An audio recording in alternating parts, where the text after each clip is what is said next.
미국 본사가 15년 동안 한국 GM에 들인 돈은 1조 원이 안 됩니다.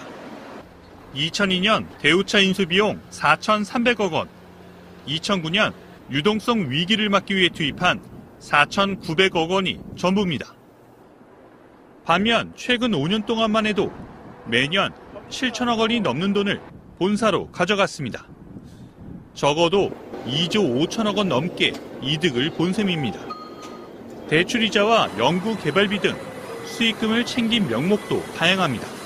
하지만 GM 측은 중국 상하이를 아시아 생산 기지로 삼고 한국은 반제품 조립 위주로 운영했습니다.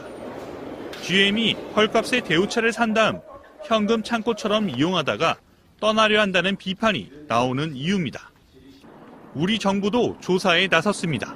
금융감독원은 한국 GM이 미국 본사에 낸 연구개발비 부분을 집중적으로 살펴보고 있습니다. 산업은행은 한국 GM에 대해 재무실사를 벌일 예정입니다. 하지만 전문가들은 미국 본사까지 살피지 않고서는 한국 GM의 실상을 정확히 파악하기는 어렵다고 말합니다. GM이 우리 정부에 5천억 원이 넘는 증자를 바라는 건 무리한 요구라는 지적도 많습니다. 투자금 형태이기 때문에 만약 회사가 정상화되지 않으면 사실상 돈을 돌려받을 길이 없기 때문입니다. GM이 지역 일자리를 볼모로 삼은 상황에서 우리 정부가 신중하게 대응해야 한다는 목소리가 높습니다. 한일전을 앞두고 꼴리 신소정은 입을 굳게 다물며 의지를 다졌고 주장 박종환은 두 눈을 질끈 감고 선전을 기도했습니다. 간절한 마음으로 나섰지만 초반 집중력이 아쉬웠습니다. 1분 7초 만에 실점했고 우리 선수 한 명이 부족한 상황에서 또 한 골을 허용했습니다. 단일팀의 올림픽 첫 골은 2피리어드에서 터졌습니다. 미국 출신 귀화 선수인 후스 그리핀이 박윤정의 패스를 받아 골망을 흔들었습니다. 한국인 어머니 이름을 그대로 물려받은 후스 그리핀의 역사적인 골에 머리 감독과 박철호 북한 감독은 나란히 두 손을 번쩍 들었습니다.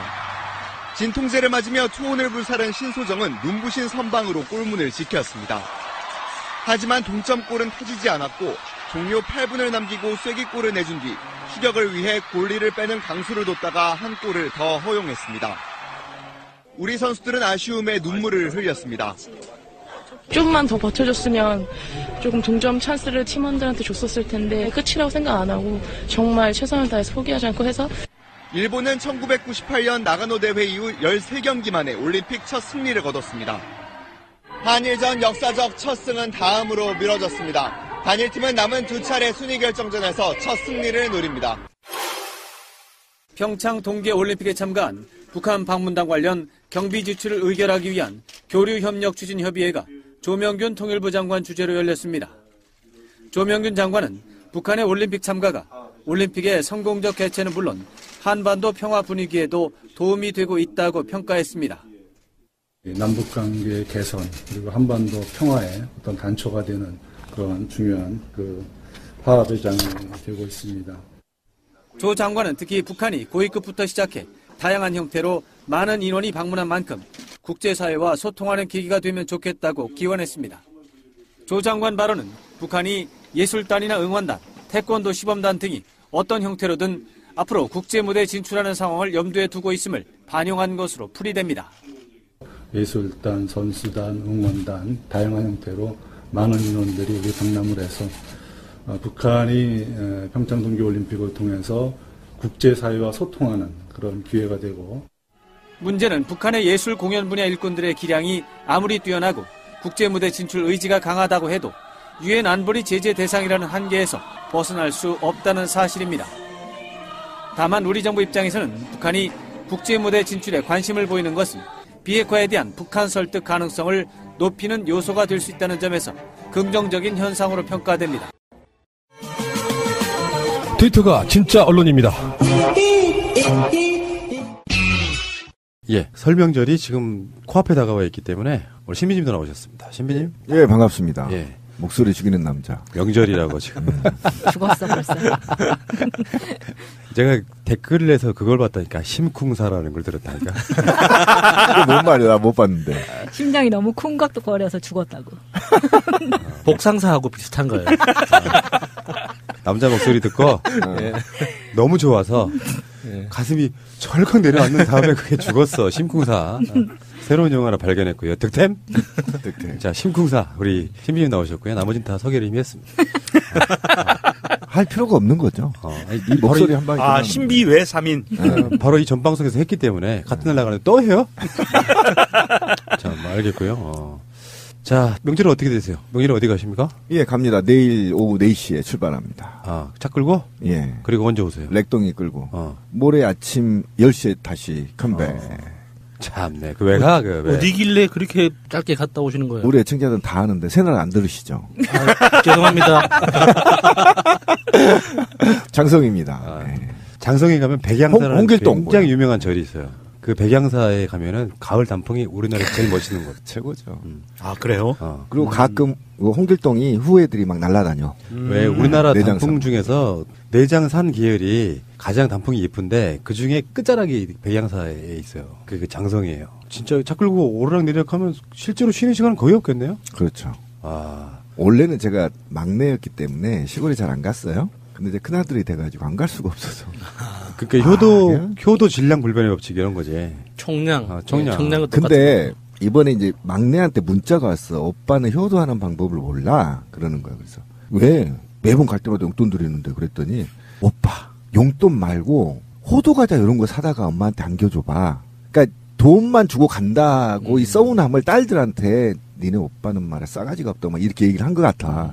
그러니까 그게 뭐냐 그랬더니 엄마를 생각하는 마음이 없대. 잘못한 거 맞네요. 네, 내가 그걸 몰랐어, 진짜로. 그래서 뭐, 맛있는 거 있잖아. 엄마가 좋아하시는, 뭐, 큰 게 아니라, 어차피 현금이 들어가니까, 어머님 좋아하는 호두 과자, 이런 거를 주전부를 사다 주는 요과 같은 것도 어르신들 되게 좋아하세요. 그러니까, 그걸 난 몰랐지. 근데, 어머님은 항상 젊다는 인식이 머릿속에 있어요. 그렇죠. 그리고 엄마는 나보다 항상 부자야. 이런 게 에이. 머릿속에 있어서 이걸 지우지 않으면. 어머니 있는 짜장면이 싫다고 하셨지. 딱 그거잖아요. 그러니까. 이제 생각을 좀 바꿔야 되겠더라고요. 그래서 충격을 좀 먹었어요. 그러니까 그 이야기는 핵심의 요칭 아직도 모르시는구만. 아직도 멀었어. 저 인간은. 그러니까. 저 막내였다니까. 실물. 돈은 당연히 주는 거고. 그렇지. 실물로 내 새끼가 요걸 사왔어를 보여줘야 돼, 엄마는. 다른 엄마들한테. 그래서, 아유, 내가 사오지 말라 그랬는데, 이걸 또 사왔다고 또. 맞아. 그러니까 실물이 중요합니다, 실물에. 자, 효도들 하시고요. 방송 들으시는 분 중에 돈만 달랑 주시려고 했던 분들, 집 들어가기 전에 바로. 동네 슈퍼에 가면 좋은 거 많아요, 요즘에는. 뭐, 곶감 선물 세트라든지, 과일 같은 거 하나 사갖고 들어가시기 바랍니다. 그거 얼마 안 비싸요. 한 2, 3만 원이면 삽니다. 곰피디는 천재야. 그렇죠. 내가 왜 이 말을 꺼냈는지 다 알잖아. 우리나라 최초의 효도 천재. 좌파 엄마. 신지식인. 출발하겠습니다. 이번 설 밥상에는 가장 먼저 오르락거릴 수밖에 없는 게 제가 봤을 땐 최순실, 이재용이에요. 그리고 정치 이야기를 나중에 할 거예요. 다 정치 이야기이긴 하지만 어쩌면 이재용 판결과 이어진 최순실 판결에 대한 얘기를 할 거예요. 그런데 여러분들은 설 밥상에 이재용과 최순실만큼이나 롯데를 올려야 됩니다. 왜냐하면 우리나라 부도덕한 기업의 대명사 같은 거예요.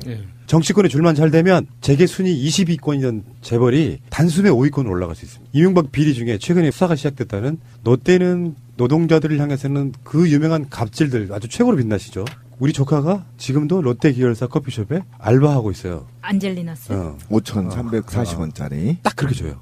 최저시급. 그런 기업이고 그래서 롯데가 지금 창립 51주년 됐는데 신동빈이 법정 구속되면서 충격에 빠졌다 뭐 이런 얘기가 있고 징역 2년 6개월에 지금 실형이 돼서 물론 또 2심에서 집행유예가 나면 또 풀려나요. 그러다가 또 대법원에 가서 또 실형이 확정되면은 다시 또 들어가고 이런 방식일 거라고 생각이 드는데 그런데 이재용이 워낙에 나쁜 놈이다 보니까 롯데의 신동빈은 뭔가 좀 대비 효과로 덜 나빠 보이는 그리고 마치 이재용 대비 효과로 신동빈이 피해자처럼 보이는 이걸 어떻게 할 거야 이게.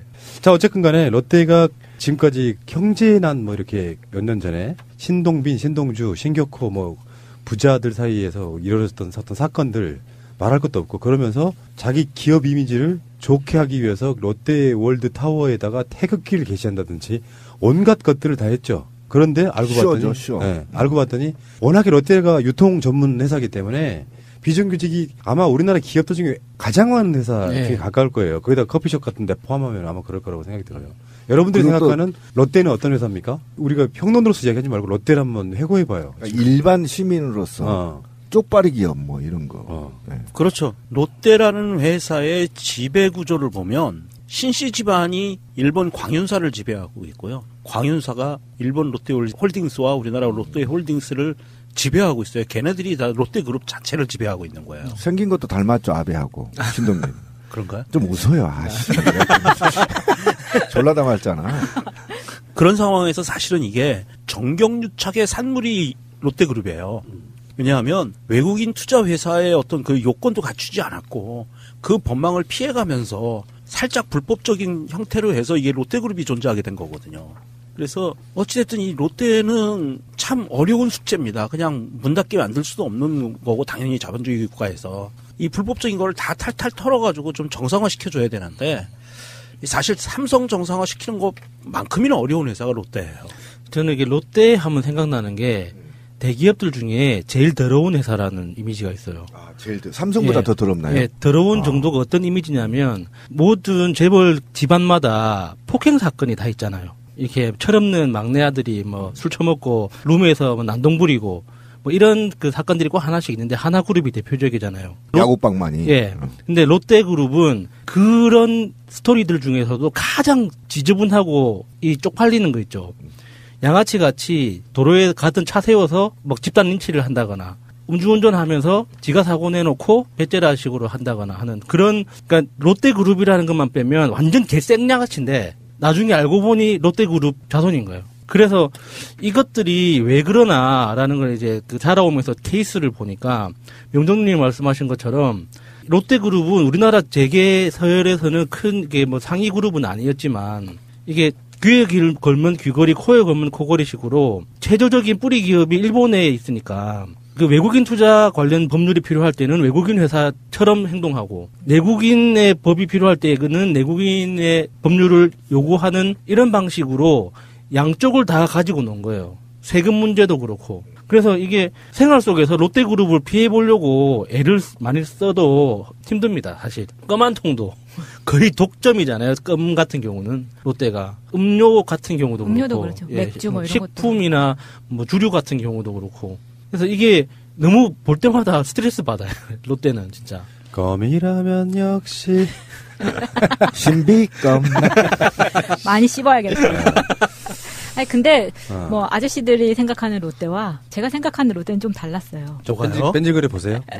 제가 또 새로운 캐릭터인데 여기서 아저씨는 신비가 빠지는 거냐? 88년생이니까 오케이 좋아. 그 이 세 사람의 아저씨들과 네. 최명길 지역구가 송파을인가? 그렇죠.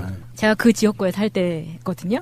그러면 대학교 초년생 때니까 그때 이제 그 지역에 살면은 그때 잠실역에 롯데 백화점이 있었고 롯데월드가 되게 크게 있었어요. 그래서 집에서 되게 가깝고 그때는 롯데백화점에 롯데 셔틀이 있었어요. 그래서 그 근처에 아파트까지 셔틀버스가 다 가는 거예요. 그러면 잠실역에서 내려서 버스 갈아타고 하는 거 없이 무조건 백화점으로 가는 거예요. 잠실역에서 연결이 돼 있으니까. 그럼 백화점에서 이것저것 막 사고 셔틀 타고 바로 집 앞에까지 데려다 주니까 거의 롯데와 나는 하나의 몸이 돼서 매일매일 롯데를 안 가는 날이 없었거든요. 그렇게 되면 나중에는 저희 동네 애들은 막 그 롯데월드 연간 회원권 있죠. 이런 걸 끊어서 그냥 아무 때나 가서 놀고. 역시 MB 후배는 다르네요. 그 좀 하지 말라고. 이게 그 지금 마차님이 얘기한 것 같은 그런 게 있어요. 뭐냐면 우리나라 대기업 중에 특히 삼성은 삼성동의 자신들의 그 본거지를 꾸미기 위해서 엄청난 노력을 했는데 현대한테 뺏겼어요. 안전부지. 그런 게 있었고 송파는요. 롯데그룹이 완전히 장악한 동네입니다. 모든 유통, 소비 문화 모든 거를 다 송파그룹을 장악하고 있는 게 롯데그룹이거든요. 그런 어떤 기업적인 특성의 어떤 영향이라고 봐요. 자, 근데 신동빈이 지금 2년 6개월을 실형받으면서요. 롯데가 굉장히 곤란해졌어요. 그냥 뭐 총수가 그 그룹을 지배를 못한다 이런 차원이 아니에요, 지금. 신동빈이 구속되면서 일단은 이런 게 있어요. 롯데호텔 상장 부분인데 롯데그룹이 관광화학 계열사를 지주회사 체제로 편입하기 위해서 중간 지주회사 격인 호텔 롯데를 상장해야 되는데 신동빈이 구속되면 이게 불가능해집니다. 왜 그러냐면 상장 규정에 회사의 경영 투명성을 주요 심사 요건으로 두고 있어요. 그래서 신동빈이 뇌물 공여로 실형을 받은 상황에서는 심사 통과 자체를 자신할 수 없다. 불가능하죠. 이런 부분이에요. 엄청 타격이 큰 거죠. 롯데 입장에서. 근데 일단 총평을 좀 해야 되겠는데, 그러니까 최근에 이제 롯데가 신동빈이 구속이 되면서 2년 6개월 되면서 제가 볼 때는 이게 최순실 판결과 맞물려서 이재용이 때문에 지금 불똥이 튕긴 것이거든요. 신동빈 회장이 이재용에 비해서 지금 구속이 된 상태에서 좀 측은지심이 있단 말이에요. 그래서 언론들이 어쨌든 이런 롯데와 관련된 측은지심으로 기사들이 좀 나오는데 저는 이게 굉장히 큰 프레임이 지금 작동되고 있다고 보거든요. 그러니까 이재용이를 내보내고 신동빈을 넣음으로 인해서 국민들의 대기업에 대한 정서를 상쇄시키는 역할을 했다. 그리고 최순실이 20년의 중형이 맞물려 있으면서 그 뒤에 이재용을 숨기기 위해서 대기업을 시범적으로 지금 신동빈을 구속했는데 제가 우리 패널분들한테 묻고 싶어요. 신동빈이 2년 6개월이 많은 건가요? 이 정도 특혜, 지난 20년 동안 MB한테 특혜를 받고 제2 롯데월드 타워를 건립하는 데까지 20년 걸렸거든요. 네. 그거를 지금 MB가 오케이 하고 2년 6개월? 저 씨발 10년 살 수 있어요. 이게 무슨 중형이에요. 전 10년 살 수 있다니까 그 정도 특혜 준다면? 왜 10년을 못 사는지 20년 동안 노력해서 이제 건축물을 완성했는데 2년 6개월이 이게 말이 됩니까? 적어도 제가 볼 때는 이 액수를 보더라도 최소한 10년은 살아야 됩니다. 특혜 준 거예요. 진정하시고요. 제2 롯데월드 타워는 아직 혐의 내용에 들어가 있지 않고요. 이것은 지금 박근혜 최순실에 관계된 뇌물 사건이거든요. 그래서 이제 그거만 받은 거고 롯데월드 타워는 추후 수사 계획에 있어요. 아, 그래요? 그때 또 판결 나올 겁니다. MB 관련해서. 그러면 한 10년 살아야죠. 근데 지금 이게 뇌물 공여죄가 확정이 되면 대법원에서 롯데월드 타워점에 있는 면세점에 특허가 있대요. 특허가. 네, 영업권 특허라고 부르죠. 네. 그거를 이제 취소될 가능성도 있다 그래서 기본적으로 왜 있잖아요. 기업이라는 게 주력 기업 있고 뭐 지주회사 있고. 그래서 한쪽이 타격을 딱 입으면 규모나 이런 걸로 보면 별게 아닌데 주력 사업이나 이런 것들이 무너지잖아요. 그럼 그 기업은 주가가 떨어지고 그러면서 급격하게 이렇게 쇠퇴하거든요. 우리가 바라는 것처럼 하여튼 재미는 있어요. 그러니까 무슨 말이냐면 무전유죄인 건 맞아. 이재용에 비하면. 그런데 우리가 봤을 때는 롯데도 뭐 어마어마한 기업이긴 한데 이 사람들이 어떤 식으로 정경유착을 해왔는지를 잠깐 우리가 이야기를 해보자는 거예요. 롯데의 정경유착의 시작은 언제일까요? 당연히 신격호 회장 아니겠어요? 그렇겠죠. 예. 롯데라고 하는 그룹이 갖는 그 상징성 일단은 일본 기업 이렇게 사실 느낌이 있지 않습니까? 제1교포인 신격호가 열심히 읽어가지고 사실 일본에서는 아무 그 기업도 아닌 기업 같은 느낌인데 한국에서는 정경유착이 통하면서 기업을 훨씬 많이 키워서 지금은 일본 롯데와 한국 롯데가 역전된 느낌 그거죠. 네, 박정희가 그 신격호를 그렇게 좋아했다고 하잖아요. 그래서 그 명동에 롯데백화점 건설할 때 사실 그때 그 서울 시내에 백화점 건설하는 거를 이 교통 혼잡 문제 때문에 이 시 정책 차원에서 안 해주는 게 일단 기본 방침이었는데 굉장히 창조적으로 박근혜의 창조 경제가 그때 탄생했는지 몰라도 롯데 쇼핑이라는 이름으로 백화점이 아니라 쇼핑센터라는 명분으로 지금 현재의 그 롯데백화점 그 자리에 그 건물을 허가를 내줬다는 거잖아요. 그 허가를 내주도록 드라이브를 적극적으로 밀어준 사람이 노골적으로 밀어준 사람이 박정희라고 합니다. 박정희가 사실은 이제 이게 서울 도심 집중화 현상을 해소하기 위해서 그때 70년대만 해도 많은 이슈거리가 있었거든요. 서울 도심원으로 사람들이 집중되는 것을 분산시키자라 썼는데 사실 그래서 백화점이라는 것을 서울 도심에 만들 수가 없는 상황이었어요. 그런데 이거를 꼼수를 피하기 위해서 복합 쇼핑센터로 바꾸는 거예요. 그러니까 74년 6월에 어쨌든 반도 호텔을 매각을 입찰해서 이걸 42억 원에 사들였다는 거 아닙니까? 그죠? 그래서 어쨌든 호텔을 차지했고 그다음에 여기에 김종필이가 거의 서울시장 집무실로 사용할 만큼 박정희의 정경유착은 어마어마했다는 거죠. 네. 그때부터 이제 싹이 트기 시작했다는 거 아닙니까? 네, 그러니까 이 집안은 진짜 독특하게 이게 국정 문제 가지고 진짜 보는 사람 너무 열받게 해요. 이게 병역 문제가 걸려 있을 때는 일본인 국적으로 살면서 외국인으로서 가업을 잇는다는 그런 명목으로 회사를 운영하고 그리고 딱 병역 의무가 면탈되는 나이가 되면 한국 국적으로 싹 갈아타서 그때는 또 우리나라에서 누릴 수 있는 조세 혜택이나 정치적인 혜택 이런 걸 뭐 마음껏 누린 이게 보고 있으면 진짜 호구 잡혔다는 느낌이 들 정도로 이것들은 도대체 뭘 믿고 이러나 싶을 그런 기분이 들어요. 아까 말씀드린 것처럼 일본에서는 좀 미미한 기업에 가까웠는데 한국에서 법 때문에 외자도입법 그 외국의 자본을 들여온 거에 대해서 세금을 감면해주는 이걸 이용해가지고 사실상 지금은 어떤 구조가 되어 있냐면 한국에서 열심히 바득바득 벌어서 일본에서 쓰는 그런 느낌이에요. 네. 그렇죠. 그런 기업이라고. 근데 그런 기업이 지금 그렇게 성장을 해오면서 아까 말한 것처럼 박정희가 죽기 전에 마지막 한 일이 롯데 관련한 허가내 주는 거였다고 하니까. 롯데 쇼핑센터 이 건설 허가에 관련된 업무가 맨 마지막이었고요. 사실 이 롯데의 지금 그 치매 때문에 좀 그 움직임이 불편하신 신격호가 1960년대에 굴욕적인 한일 수교 협정을 맺는데 신격호의 인맥을 동원해서 그걸 도와줬다고 그래요. 그렇기 때문에 박정희 정권 내에서는 이 신격호는 자기들한테 보면 어떻게 보면 굉장히 큰 은인과 비슷한 입장이었던 거예요. 그렇죠. 그래서 어쨌든 박정희가 친일 운동을 하면서 어쨌든 자기 스승과 선배들로부터 오더를 받았을 가능성도 굉장히 높습니다. 일본 기업을 성장시키기 위한 기업이 맞았고, 그다음에 아까 이제 우리 권 PD가 얘기한 대로 어쨌든 사실은 마지막 총 맞아 죽으면서 다 챙겨주지 못한 걸 전두환이가 챙겼다는 거 아닙니까? 그죠?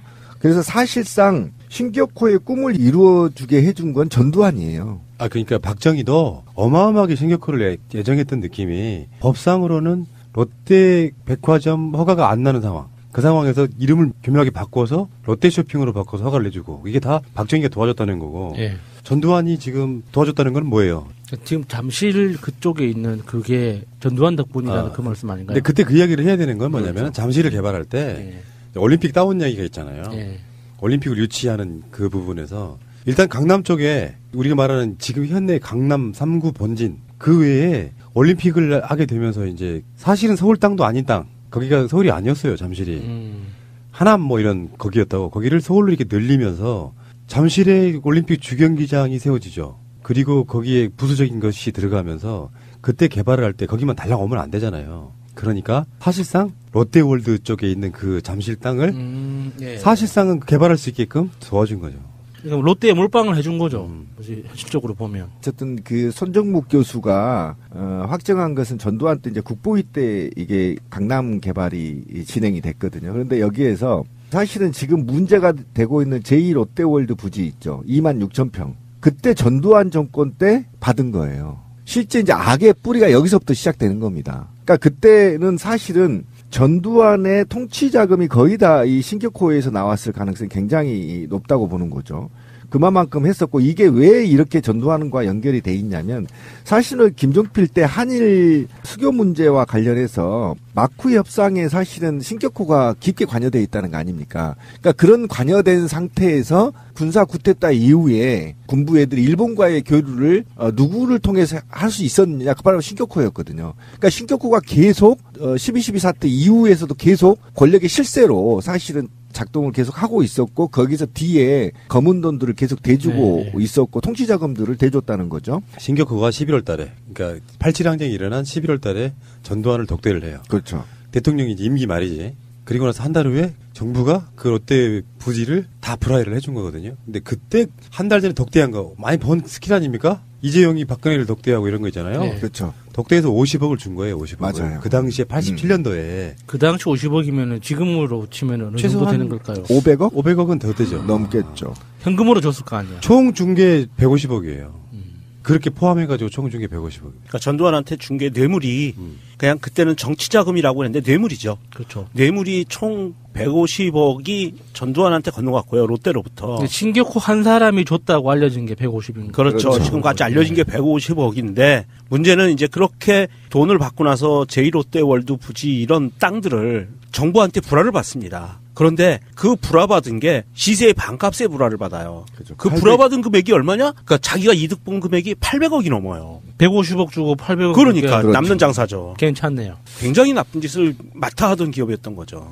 덕을 때리는 게 신격호 같은 사람들이 전두환 노태우만 챙겼겠어요. 야당 인사도 챙겼다고. 김영삼하고는 지역적 기반이 똑같잖아요. 그러니까 김영삼의 아들인 현철 씨의 장인 김웅세 씨를 롯데물산 사장으로 끌어들입니다. 이명박 때 이명박의 동기동창을 끌어들이는 거랑 똑같아요. 장경적을 뭐 끌어들이는 금융사 거랑. 뭐 찍어놓고 막 그런 것처럼. 근데 그 당시에 지금 말하면 제1롯데월드 있잖아요. 그때 100층이 넘는 고층 빌딩을 허가해달라고 하는데 안 들어줘요. 와, 이거 그럼 굉장히 일찍부터 그렇죠. 설계를 했었네요. 그럼요. 90년부터. 예, 90년대부터 시작된 거예요. 그리고 성남 비행장 때문에라도 그때는 김영삼 때는 그게 안 됩니다. 그래서 김대중 정부 때 또 노력을 해요. 근데 또 퇴짜 맞았어요. 노무현 정부 때 노력을 해요. 또 퇴짜 맞았어요. 아니, 퇴짜 맞은 게 너무 당연한 거잖아요. 진짜 이게 아무것도 모르는 사람이 봐도 공군부대 옆에 100층짜리 빌딩이 올라간다는 게 말이 됩니까, 그게? 그게 뭐 공군부대로부터 뭐 거리가 50km, 뭐 80km 정도 떨어져 있다면 뭐 검토라도 한번 해볼 수 있을지 모르겠는데 바로 붙어 있어요. 활주로 끝하고 몇 킬로 차이도 안 난단 말이에요. 그런데 그런 위치에다가 100층이 넘는 고층 빌딩을 올린다는 것 자체가 상식적으로 말이 안 되는 거죠. 또 간단히 말하면은 박정희, 전두환, 노태우, 김영삼, 김대중, 노무현 이 정권에서 안 내주는 거를 이명박에는 해주는 거예요. 그러니까 이게 종로구 저 청와대 근처에 반경 몇 킬로 안에는 건축으로 치면 5층 이상 못 올리게 돼 있어요. 그렇죠. 그러니까 그 높이로는 보통 일반 건물의 3층 반 정도? 그래서 억지로 이렇게 천장 높이를 낮추면 5층까지 이렇게 끼워 맞출 수는 있는데 그 이상 건물을 못 올리게 돼 있거든요. 그 다 그 안보 문제, 보안 문제 때문에 그런 거란 말이에요. 근데 거기에 경복궁 옆에다가 100층짜리 빌딩을 올린다고 생각해 보세요. 그게 말이 돼요, 그게? 그러니까 그 제1 롯데월드를 만들기 위해서 그렇게 노력했기 때문에 정권이 바뀔 때마다 가장 실세가 누구냐에 줄을 대가지고 계속 그렇게 했지만 다른 건 몰라도 국방 문제에 관련된 부분이라서 제1 롯데월드는 허가가 안 났는데 이명박 때 있잖아요. 롯데가 그런 식으로 많이 하죠. 그러니까 호텔 롯데 자체가 워낙에 우리나라 중앙 핵심부에 있잖아요. 가장 가까운 호텔이야. 고급 호텔 중에서는. 네. 근데 거기다가 이명박 같은 애들이랑 이제 줄 바로 딱 대면은 후보님, 당선자님, 우리 스위트룸 쓰십시오 하고 아예 한 층을 비워주는 거예요. 31층 전체를 빌려줬다는 거죠. 그때 왜 그 서울시장에. 박근혜 때도 롯데호텔 스위트룸이 박근혜 전용실이 있었냐 없었냐 거기서 누구를 만났냐 이런 그렇죠. 게 그 얘기로. 여기 롯데호텔 31층 스위트룸을 실제로 한번 봐야 되는데 그래야 이 분노가 이렇게 제대로 올라올 텐데 안타깝네요. 예, 롯데호텔 31층 스위트룸을 이명박이 대통령이 되기 전에 경선 시절부터 이게 캠프로 쓰게 내준 거예요.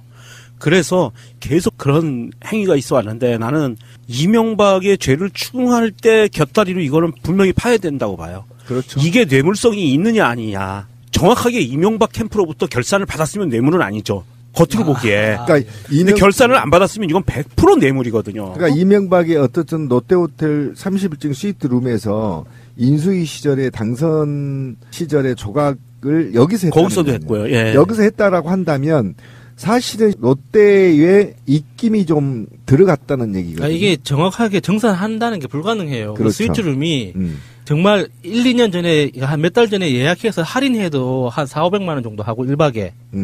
이게 시즌에는 2, 3천만 원까지 올라갈 때도 있어요. 아, 가고 싶다. 근데 그런 1박에 1,000만 원이 넘는 그런 층을 몇 달 동안 썼다는 게 그 정산하면 얼마를 받으라고 그러면. 그러니까 정권 때마다 굉장히 노력을 많이 했는데. 자, 그런데 문제는 여기에서 이제 롯데가 이들에게 조각할 때 이 정보를 감청을 안 했겠냐는 겁니다. 그러니까 제가 지금 의혹을 의외로 던지는 것은 지금 가장 큰 문제는 롯데가 어쨌든 123층인가요? 제2 롯데월드를 지을 때 과연 이 문제가 무엇이었는지를 20년 동안 다 알았을 거란 말이에요. 그렇죠. 예. 군부 내에 반대 세력들을 제거하는 데 역할을 했을 거란 말이에요.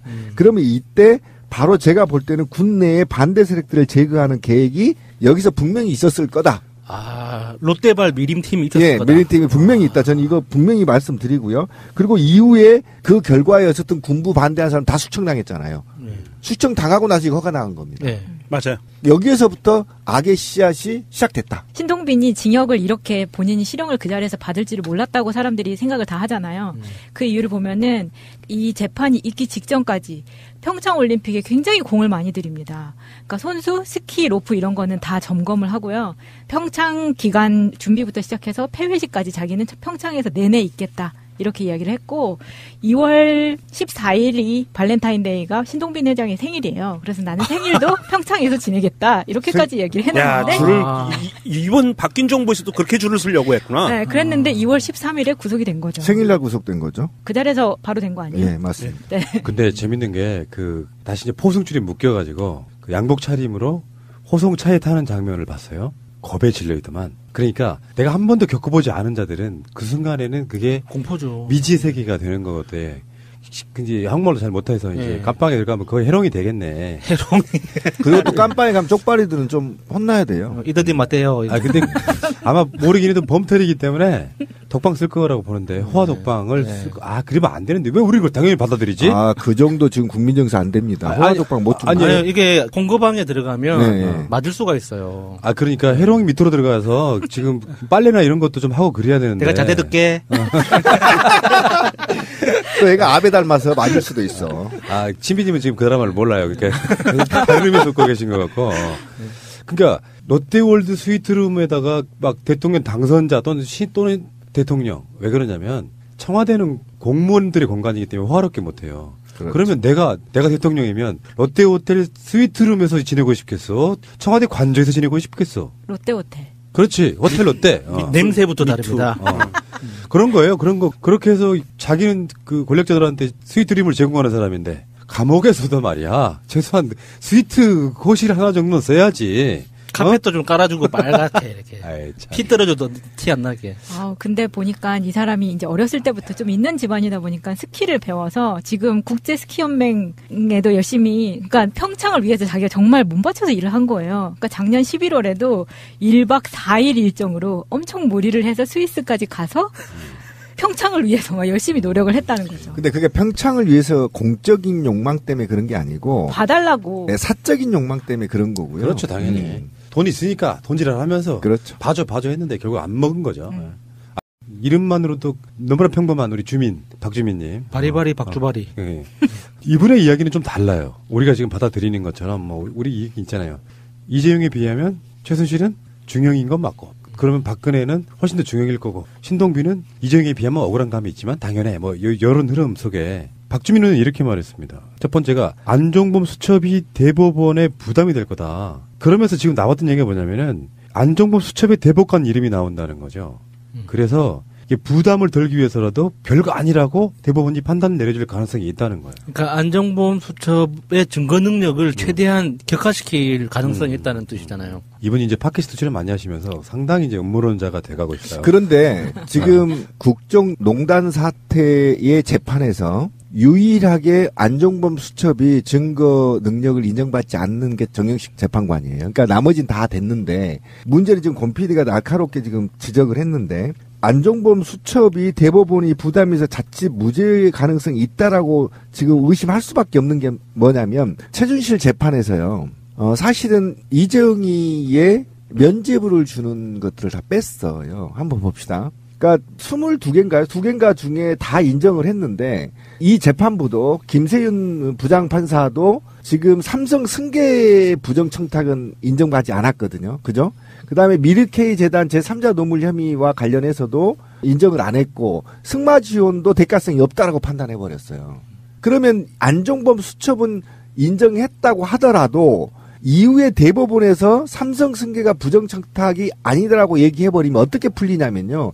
그러면 원래 삼성이 승계를 목적으로 국민연금, 그러니까 삼성물산과 제일모직에 합병을 하면서 국민연금 5,400억 정도를 날렸거든요. 이거를 청탁하기 위해서 접근을 했는데, 이게 만약에 뇌물 적용이 안 된다고 한다면 이재용은 사실상 면죄부를 받게 돼요. 그래서 최순실 재판도 사실은 이재용을 면죄부를 주기 위한 엄청난 음모가 숨어 있다는 거예요.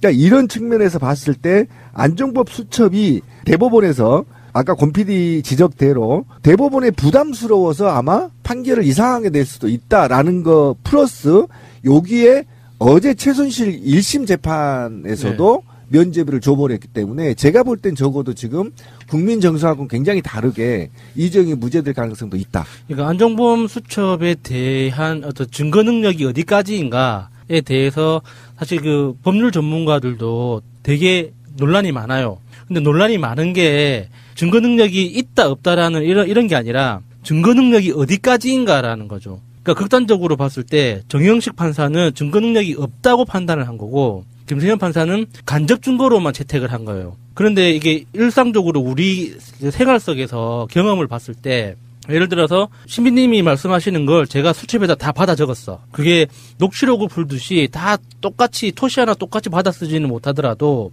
어떤 발언의 취지나 어떤 목적이나 내용이나 지시사항이나 이런 것들을 내가 수첩에 다 받아 적었단 말이지. 그러면은 내 수첩은 직접 증거인가 간접 증거인가, 이게 이제 법률적인 쟁점인 거거든요. 그래서 지금 김세현 판사는 이거를 간접 증거라고만은 받아들이는 거예요. 근데 보통 일반적인 형사사건이나 뇌물사건 같은 경우에는 그런 거를 직접 증거로 채택하는 경우도 있거든요. 그 내용의 어떤 수첩이 작성된 상황이나 어떤 업무 연관성이나 그 사람의 성실성이나 이런 것들을 봤을 때 직접 증거로 채택해도 충분한데도 불구하고 이 지금 법원이 굉장히 여러 가지 논리를 갖다 대면서 그냥 적극적으로 인정해도 간접 증거로만 인정을 한다는 거죠. 그 국민적 정서라는 게 있잖아요. 간단히 설명하면은 이거예요. 세상에 공짜가 어디 있어. 예를 들어서 기업들이 전두환 같은 군부 독재가 들어와서 헌금을 강요하잖아요. 그것도 사실은 대가성이 있는 거예요. 앉는 사람이 불이익이기 때문에. 아, 그렇죠. 그러니까 간단히 말하면 세상에 공짜는 없는 거야. 네. 그게 국민적 감정이라고. 맞아요. 근데 그게 자기 기업이 뭔가 득을 보기 위해서 더 적극적으로 노력을 했다면 이 새끼는 무조건 유죄인 거거든. 간단히 말하면 그런 거예요. 네. 그리고 어쨌든 그 판사도 공무원이거든요. 그가 5급 초임의 판사 들어갔을 때 부장 판사들이나 대법원장 얘기할 때 수첩 갖고 와서 존나 적어요. 그렇겠죠. 예, 9급 공무원으로 들어가도요. 제일 먼저 선물 받는 게 수첩이에요. 윗사람이면 적어야 돼요.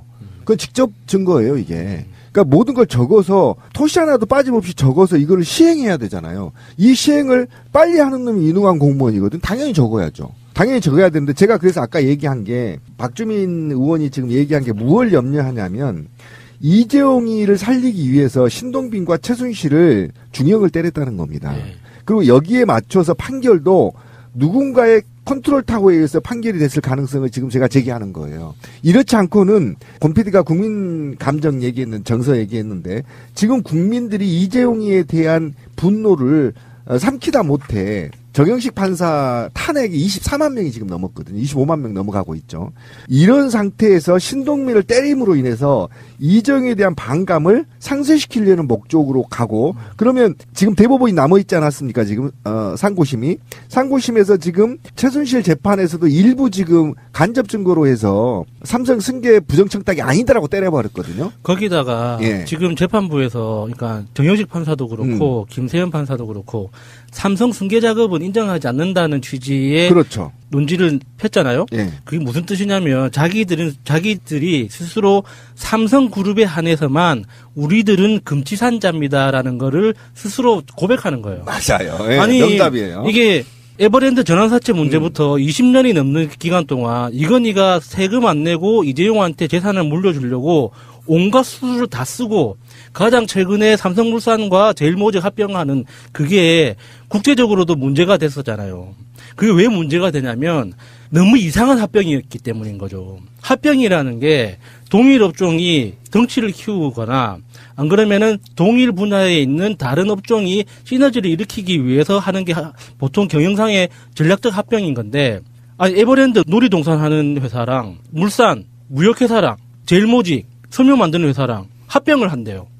무슨 명목으로? 몰라 우리는. 하지만 그 결과는 뭐냐면 이재용의 재산 관리를 편하게 해주기 위해서 한 그릇에 담아주는 거거든요. 그렇죠. 여기저기 나눠져 있는 걸. 근데 그렇게 비정상적이고 이상했던 합병까지 그냥 이 삼성 승계 작업 인정 안 한다는 이 말 한마디로 그 이상한 합병까지 정상적인 행위가 돼버린 거예요. 그래서 이 판사 새끼들이 얼마나 또라이냐면 다시 돌아가 봅시다.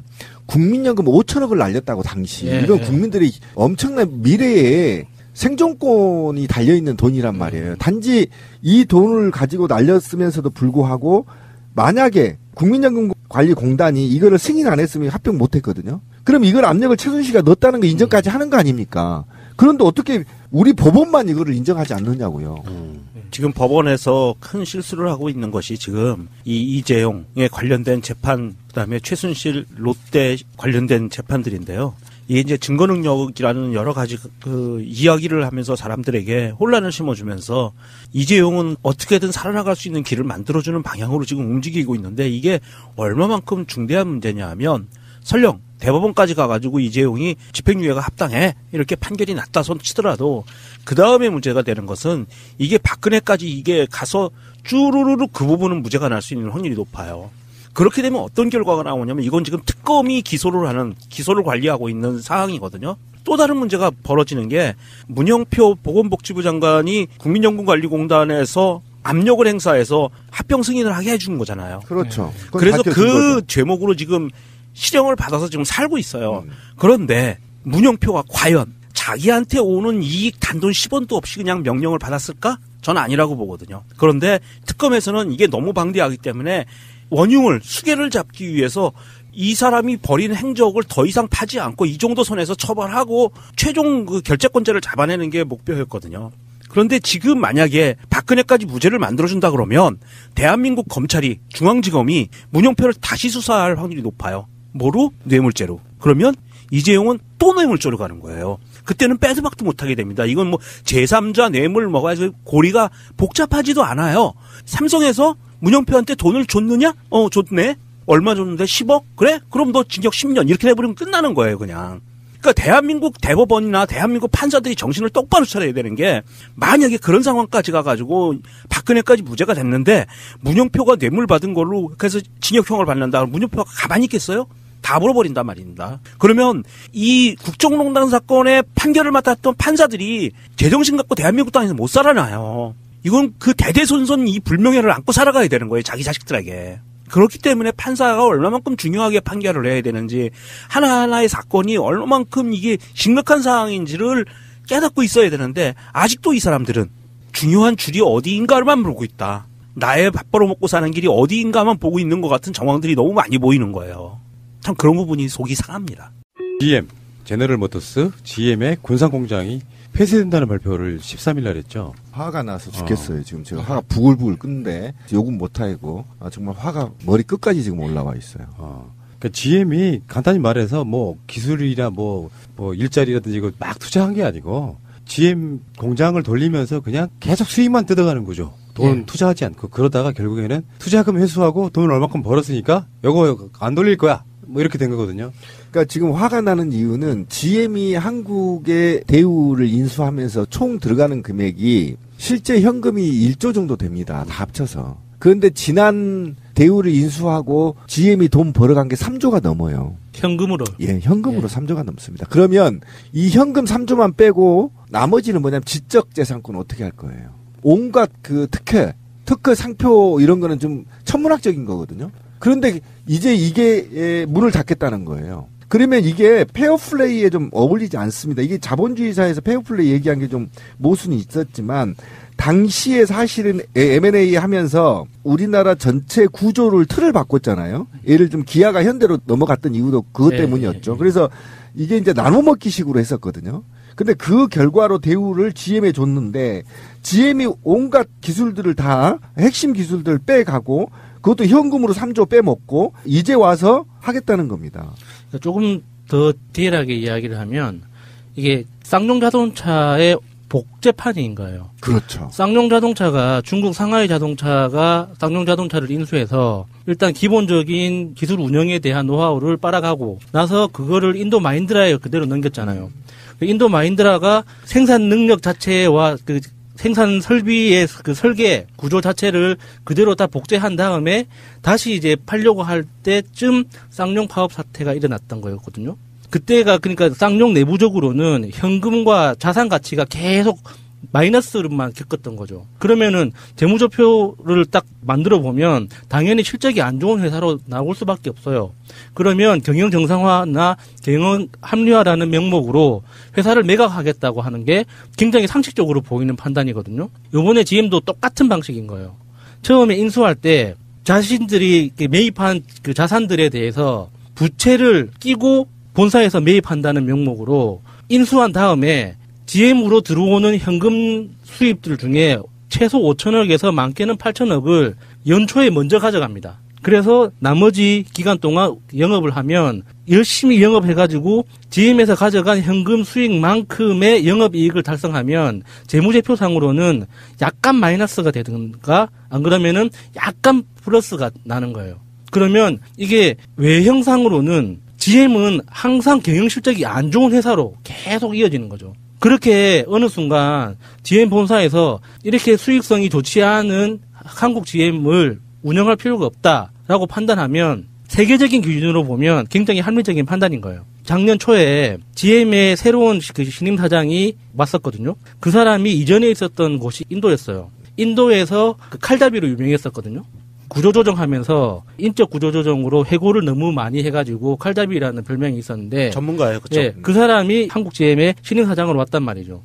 그 사람이 올 때 이미 예정돼 있던 일이었어요.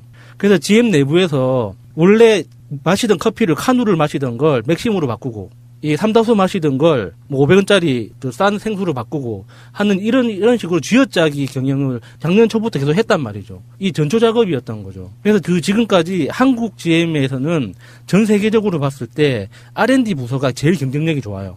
그러니까 R&D 부서에 대한 투자는 한 푼도 줄인 게 없는데 나머지 생산 시설에 대해서는 한 푼도 투자를 안 한 거죠, 지금까지. 현금만 뽑아가고. 근데 제가 볼 때는 지금 FTA 재협상, 한미 FTA 재협상하고 그다음에 지금 북핵 문제 해결과 관련해서 GM이 사전에 지금 미국 정부하고 짜고 구조조정을 들어가기 위한 사전 한국의 노동조합이 굉장히 거세잖아요. 이거를 무마시킬 목적으로 지금 구조조정 수작이 아닌가라는 게 지금 의혹으로 남고 있는데 지금 GM은 아마 제가 볼 때는 완전히 철수는 하지 않을 거다. 왜 그러냐면 지금 자동화를 도입하기 위해서 노동자들을 해고하는 수순까지 협박을 하고 올해 지금 공장을 폐쇄하겠다는 거 아닙니까? 네. 그런데 지금 여기에 대해서 사실은 10,000개의 협력업체가 망하니 어쩐지 이제 개 소리를 지금 막 떠들고 있지 않습니까?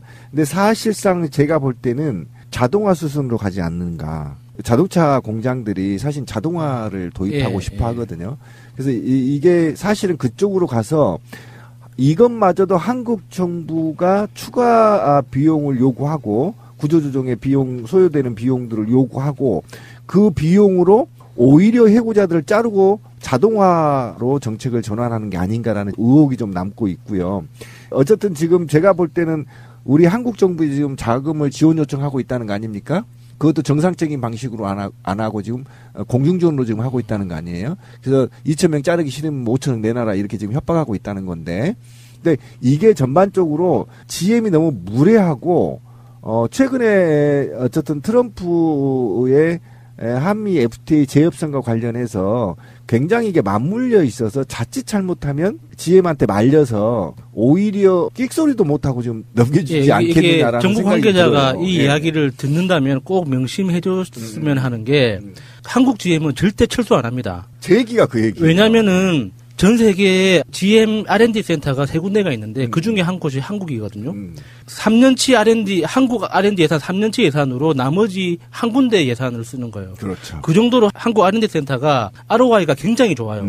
그런데 R&D 센터는 생산 공장과 같이 맞물려 있지 않으면 R&D 효율이 떨어지거든요. 그렇죠. 그래서 GM이 한국 R&D 센터를 절대 포기할 수가 없는 곳이에요. 그래서 한국 GM이 이게 뭐 우리한테 이런 식으로 군산 공장을 폐쇄하면서 협박은 가능하지만 결국에 아쉬운 건 GM이거든요. 그래서 GM에 끌려다닐 필요가 없다는 거예요. 그리고 또 하나의 의혹은 어쨌든 회계부정과 관련해서 지금 금감원이 냄새를 맡고 있는 건데 그것과 관련해서 또 빅딜설이 또 나오고 있거든요. 그래서 정말 우리 말씀하신 대로 저는 이번만큼은 GM의 버르장물을 좀 확실하게 고쳐놨으면 좋겠다 그런 생각이에요. 그 부분이 약간 좀 어려운 부분이 사실 없잖아 있어요. 이게 좀 더 넓게 봐야 되는 부분이 있는데 GM이 원래 디트로이트가 고향이잖아요. 그런데 얼마 전에 트럼프가 GM을 디트로이트로 돌아오도록 하겠다라고 딱 못 박아버렸어요. 그런 상황에서 지금 GM이 한국에서 군산 공장을 경영난 때문에 폐쇄하겠다. 그리고 한국에서 철수할 수도 있어. 자금 지원 안 해주면. 라고 얘기를 하고 있는 상황인데요. 돈 빼먹으려고. 네, 정부 지원으로 인해서 자금 경영난을 조금 해소해보겠다라는 의도예요. GM의 의도는. 그런 의도를 갖고 있는데 문제는 군산 공장을 올해 5월에 폐쇄하는 거로 결정을 내렸는데 GM의 그 경영 구조 자체를 보면 군산 공장이 가장 생산성이 낮은 공장인 건 맞아요. 20%밖에 가동률이 안 된다고 하니까 이거는 뭐 문 닫아야 될 정도의 심각한 공장인 건 맞는데 문제는 이게 시작이라는 거죠. 그다음에 또 어디 있죠? 부평 공장이 있어요. 인천에. 전 세계적인 GM 공장 중에서 가장 효율성이 좋다고 하는 인천 부평 공장을 못 버린다? 아니요, 버릴 수 있다고 봐요, 저는. 왜냐하면 미국으로 돌아가는 트럼프와의 협상에 의해서 과감하게 버릴 수도 있어요. 이 사람들은 자기들이 뽑아먹은 거 다 뽑아먹었다고 생각하면 버립니다. 그래서 이러한 것을 예측했기 때문에 IMF 당시에 GM 대우가 망가져서 부도가 났을 때 인천에서는 이런 이야기가 나왔었어요. 인천 시민 펀드를 만들어서 대우를 인수하자라는 운동이 있었는데 거기까지 가지를 못했어요. 얘기만 나오다가 말고. 그러면 저는 이런 제안을 하고 싶어요. 제가 보기엔 GM이 철수하는 것은 시기의 문제다라고 보거든요. 그렇다고 봤을 때 부평공장과 군산공장을 그냥 팽개쳐버릴 거냐? 저는 거기에서 시민들의 힘을 믿고 국민들의 힘을 믿고 국민기업으로 다시금 태어날 수 있도록 대우를 한번 살려보는 것도 구체적인 방법을 만들어보는 게 좋을 것 같다라는 생각을 합니다. 그러니까 여기에서 확실하게 이제 우리는 GM이 먹튀 자본이 될 거냐 말 거냐인데 제가 볼 때는 우리 명종님이 말하는 일부 아까 전자 얘기한 게 핵심이라고 봐요. 뭐냐면 GM이 경영난에 시달리고 있는 비용들을 한국으로 전가하면 제가 볼 때는 아까 말한 대로 떠나진 않아요. 떠날 수는 없어요. 그런데 지금 우리가 알고 있는 회계에 지금 얘기가 나온 게 3조 원 정도 지금 부채에 쌓여 있다는 거 아닙니까? 그리고 원래 돈은 원래 미국으로 가져갔고 지금 3조는 나머지에 있는 돈으로 자기들이 지금 그동안에 벌었던 3조로 갚으면 되는데 이 돈을 갚으면 적자니까 이걸 한국 정부에 전가하거나 또는 감면해달라고 요구하는 게 굉장히 높습니다. 제가 볼 땐 트럼프가 거기에 협박을 한 거고 지금 한국 정부나 일부 한국 언론들 자유한국당 같은 새끼들이 여기에 협작을 해서 지금 혈세를 빼먹으려고 하는 거란 말이에요. 그래서 저는 다시는 한국에서 먹튀 자본이 생기지 않도록 이번에 그냥 싹쓸이 해버려야 된다. 제대로 감사하고 제대로 세금 내게 하고 그냥 트럼프도 지금 그렇게 하고 있거든요. 한국 정부에. 우리도 그렇게 하자. 나갈 때면 나가라. 그럼 아까 말한 대로 국민기업으로 만들자 다시. 저는 그런 생각입니다. 그래서 저는 이번에 절대 GM한테 혈세로 지원하거나 또는 뭐 3조 원의 부채를 또 감면해주거나 이런 개 같은 짓은 안 했으면 좋겠다, 저는.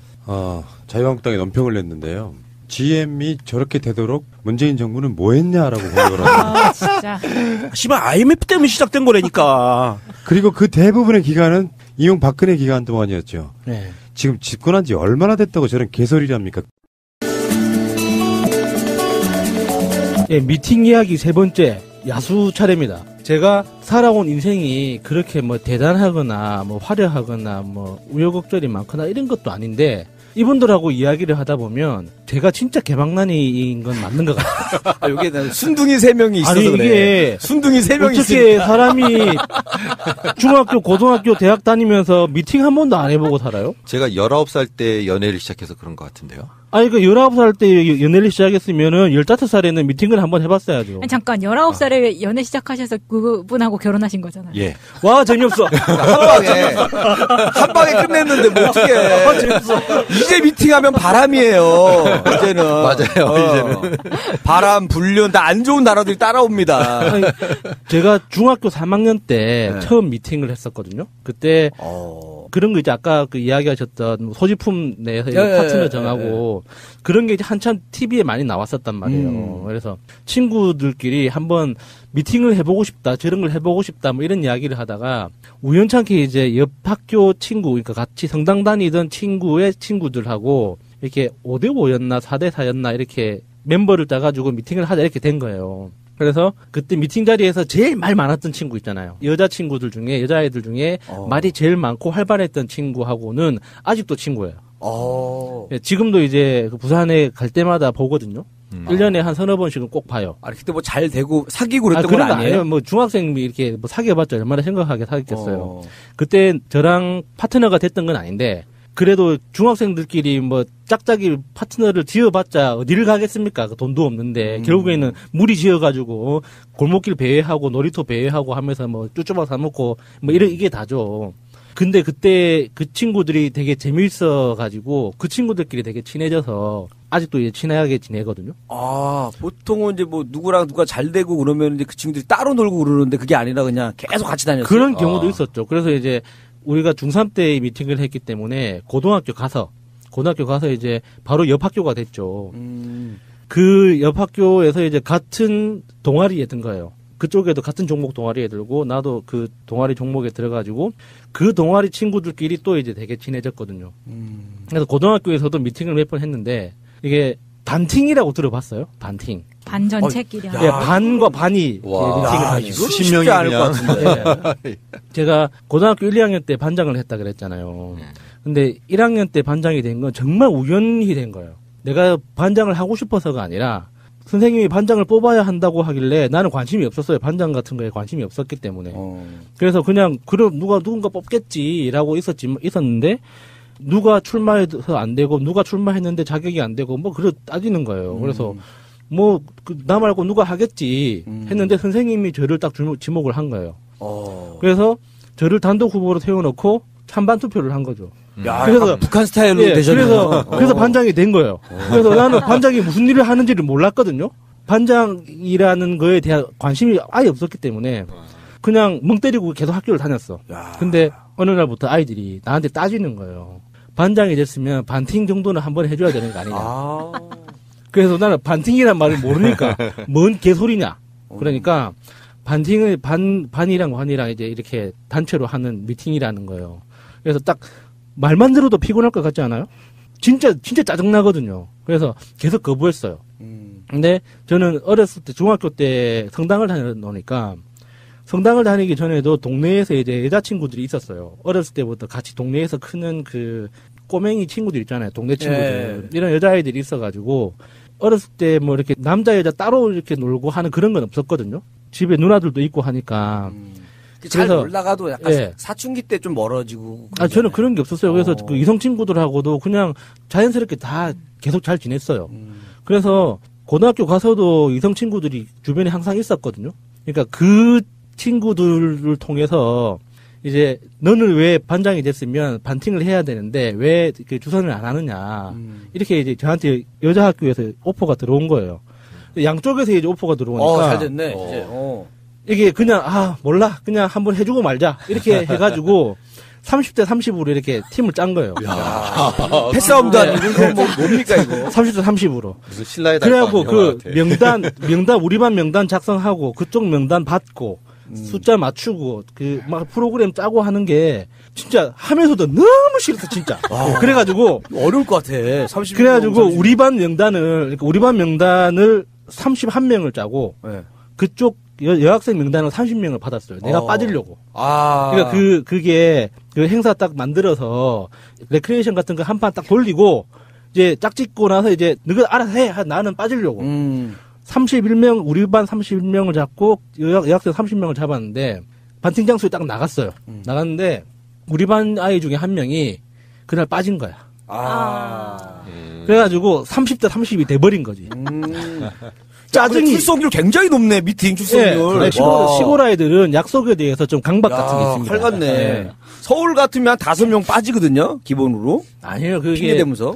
그 남자 중학교만 계속 다녔던 아이들은 이렇게 여자 사람이 나타난다는 거에 대해서 열이 막 피가 막 거꾸로 막 솟고 막 그래요. 거꾸로 좋게 속지겠죠. 거꾸로 솟지는 않고 거꾸로 쏟아가지고 하체에 힘이 많이 실리고 막 그래가지고 이게 30대 30이 돼버렸잖아요. 그러면은 딱 직관적으로 알죠. 내가 한 명을 책임져야 된다는 거잖아. 그렇지. 내가 그래서 누구든 한 명 만나야 되는 거잖아요. 저는 짜증이 너무 났던 거야 그때. 그래가지고 일단 1차 레크레이션 끝나고 그 뭐 소지품 뭐 이렇게 30개 소지품이 나오는 거 서로 얘기해가지고 이 대박. 파트너를 만들었어요. 그래서 이제 지금 생각하면 그 여학생한테 되게 미안해. 그 여학생이 이제 나하고 파트너가 됐는데 딱 파트너가 되자마자 내가 이제 구속으로 데려갔어요. 그래서 사실은 내가 이 반의 반장이고 2차에서요 이렇게 만들어졌는데 한 명이 빠졌다. 한 명이 안 왔다. 그래서 내가 대신 대타로 이거 들어온 거여서 너는 매우 운이 없는 아이다. 꼴보기 싫어. 꼴보기 싫어. 마찬이 만약에 똑같은 경우야. 막 이렇게 얘기하면 어떡할 거예요? 할 말이 없어. 만나자마자 나는 사실 올 마음이 없었고 그냥 어쩔 수 없이 하는 거야. 이야기해가지고 진짜 매우 미안하다. 매우 미안하다. 나도 그래. 매우 미안하다. 나는 정말 이 자리가 싫어서 가야겠다. 해가지고 그냥 갔으면 그냥 양아치라고 그냥 매너 없는 놈이라고 그 얘기 한 거부터가 이미 매너 없는 놈 된 거예요. 제가 집에 잘 돌아가라고 그 당시에 회수권 기억하죠. 회수권? 회수권. 회수권 한 장을 줬어. 무사히 집에 잘 가라고. 아, 맥이네. 빨리 딴 데 가지 말고 집으로 바로 가라.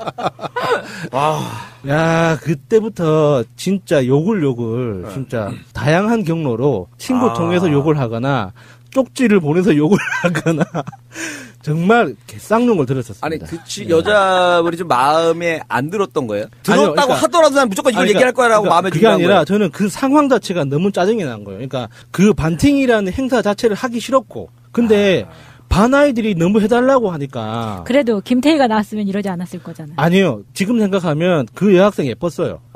예뻤는데 얼마나 황당했을까 그 여자분. 그러니까 이런 적이 없는데 내가 나는- 살면서 이런 대접을 나는 받아본 적이 없는데. 그 상황이 너무 짜증났던 거예요. 그러니까 처음부터 끝까지 다 마음에 안 들었던 거지.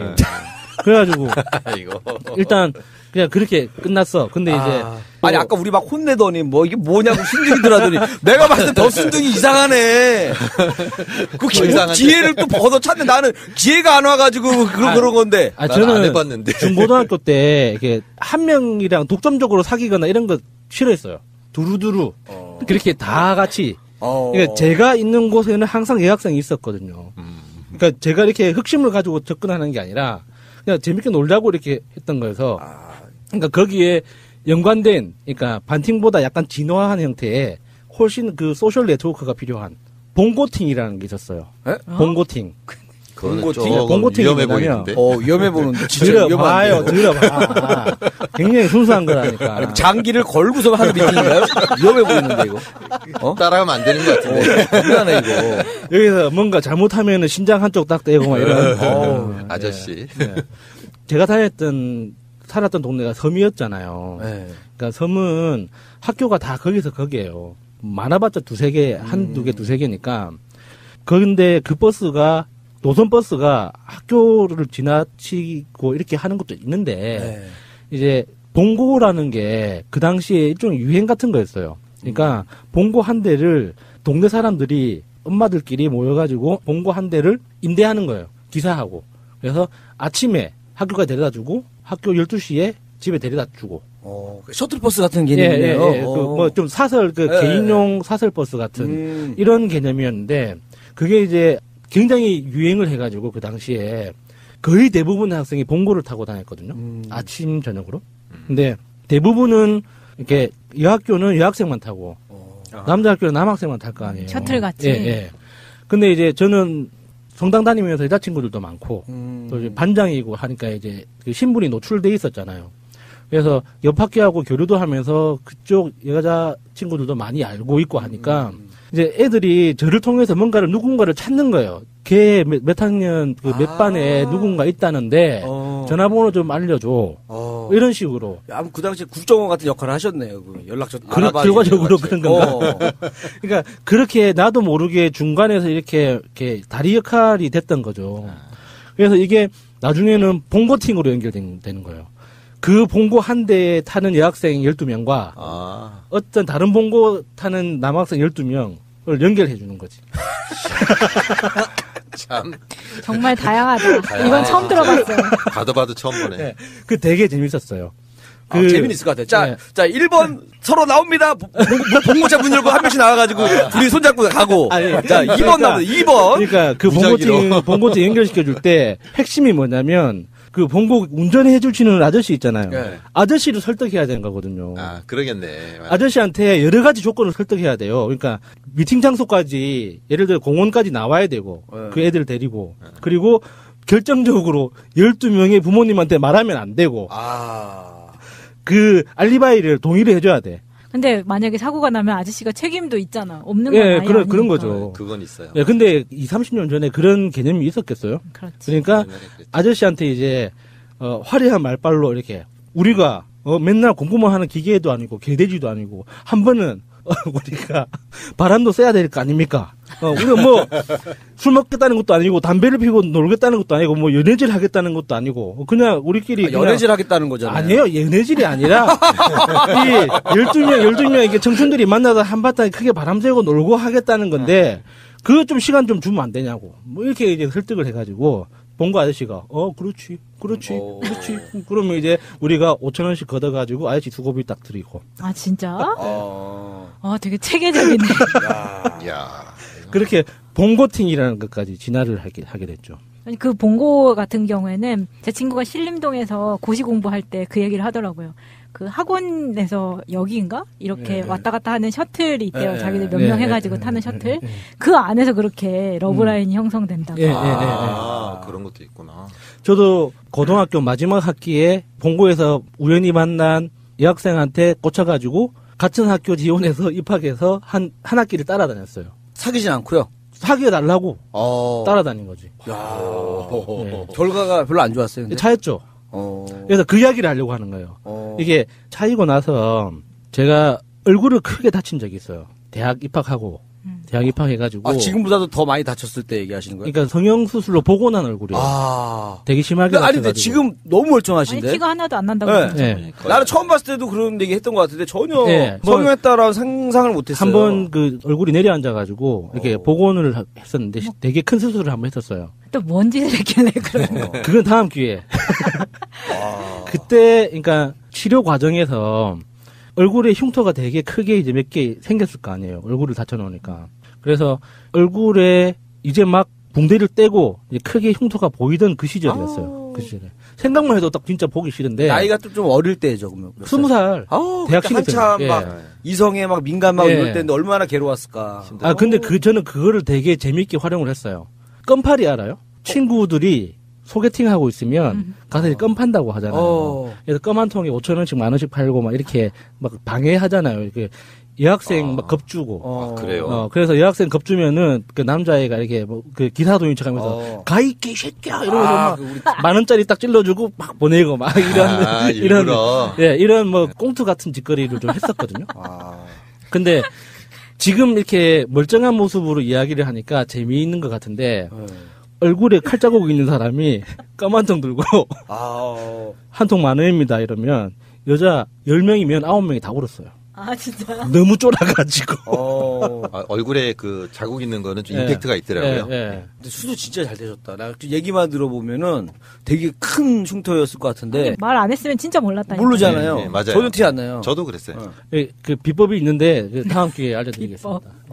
이게 그 표정은 스스로 만들 수 있다고 하잖아요. 얼굴을. 그래서 이제 얼굴 마사지, 얼굴 스트레칭 이런 거 정말 열심히 했었어요. 그때 그 잘 붙게 하려고 표정 만들려고. 이게 얼굴이 전체적으로 약간 삐뚤어졌었거든요. 아무리 이렇게 그 봉합을 잘해도 뼈가 내려앉은 거면 그 정확하게 복구하려면은 이거를 다시 한번 수술을 해줘야 돼요. 그래서 얼굴 표정이 굉장히 좀 부자연스러워지는데, 그래서 저는 의사 선생님한테 좀 어떤 좋은 이야기를 듣고 나서 꾸준히 연습을 했죠. 지금 좋아지셨어요. 키스할 때 뭐 불편하고 그런 거 없으신 거죠? 아무도 몰랐습니다. 그럼 됐습니다. 네. 아주 잘 됐어요. 그렇게 군대 가기 전에 이제 사고 치고 이제 막 얼굴 안 좋은 상태에서 결국에는 군대까지 갔어요. 그래서 군대 가서 제대하고 나서 처음 소개팅을 예전에 한번 이야기했었죠. 친구 대신에 돈 받고 나가서 소개팅해서 그 여자친구랑 이제 오래 사귀었었죠. 그리고 제가 가장 최근에 했던 소개팅은 그 국회에서 보좌관 할 때. 국회에서 보좌관 할 때. 어떻게 가장 그 어깨에 힘 많이 들어가 있을 때 아닙니까? 저는 그런 개념이 없어가지고 그게 뭐 좋은 자리인지는 몰랐는데 어렸을 때 제가 성장했던 동네 어르신들이 이제 제가 보좌관 됐다는 이야기를 듣고 더 난리치신 거예요. 그래가지고 국회의원 될 거야 하면서 그분이 드디어 정치계로 이제 소개팅을 시켜서 억지로 소개팅 자리에 나갔죠. 나가서 보니까 어디서 많이 본 애인 거예요.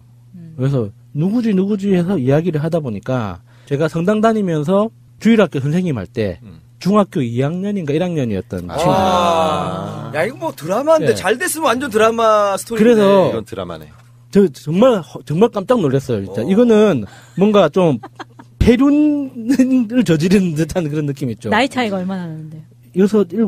아니 뭐 그 정도. 그러니까 그게 나이 차이가 중요한 게 아니라 처음에 만났던 그 관계가 중학교. 그러니까 내가 선생님일 때 중학교 이제 막 된 중학생이 이제 막 된 그런 뭐 과외 선생님이네.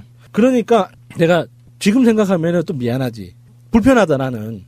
그래서 맛있는 거 사줄 테니 불쾌하지 말고 잘 돌아가라라는 이야기를 아무리 좋게 한다고 좋게 들릴 리가 없잖아요. 근데 저는 또 똑같이 욕을 들었죠. 그러니까 그런 멘탈은 좀 홍상수 감독님한테 좀 배워야 돼요. 너무 약해 멘탈이. 거긴 너무 강하지 않아요? 어떤 기회만 된다면 뭔가 할 수만 있다면 뭐 수작을 부린다 이런 개념이 저한테는 좀 부족한 것 같긴 해요. 그러니까 너무 약간 어떻게 보면 좀 마음을 좀 열고 이렇게 좀 다가가도 되는데 스스로 막 좀 너무 그런 거에 대해서 조금 많이 닫아놓는 것도 좀 있으신 것 같아요. 보면은 이제 좀 기회가 없지는 않으신데 중간에 제가 많았는데 생략한 게 많고 네. 방송으로 할 수 없는 이야기들도 많이 있어서 이게 생략이 돼서 그렇지. 소개팅 이후에 그 여성분이 애를 안고 오셨나요? 뭐 그런 건 아니잖아요. 저는 제 친구들 그러니까 푸나님이 저를 개망난이라고 이렇게 부르시잖아요. 인정합니다. 그리고 친구들은 저를 개쓰레기라고 하거든요. 인정합니다. 존나 빠진 박서방. 예. 존나 빠진 박서방 인정 동의 보강. 다 인정해요. 그러니까 이 정도에서 정리하죠. 너무 길어지고 있어. 이게. 알겠습니다. 우리 다야가 우리 또 어떤 충격적인 거나 또 봉고 미팅부터 해서 반팅. 봉고팅. 봉고팅. 봉고팅. 좀 재밌었어요. 기발하네요.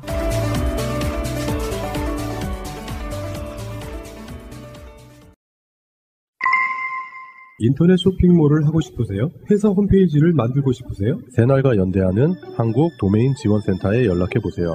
새가 날아든다를 듣고 연락했다 하시고 상담을 한번 받아보세요. 친절하게 응대를 해주실 겁니다. 아주 저렴한 가격으로 홈페이지를 만드는 방법, 한국 도메인 지원센터입니다. 02-6049-2616 한글로 한국도메인센터.kr 홈페이지 잘 만드는 회사가 한국 도메인 지원센터라는 것을 전 세계가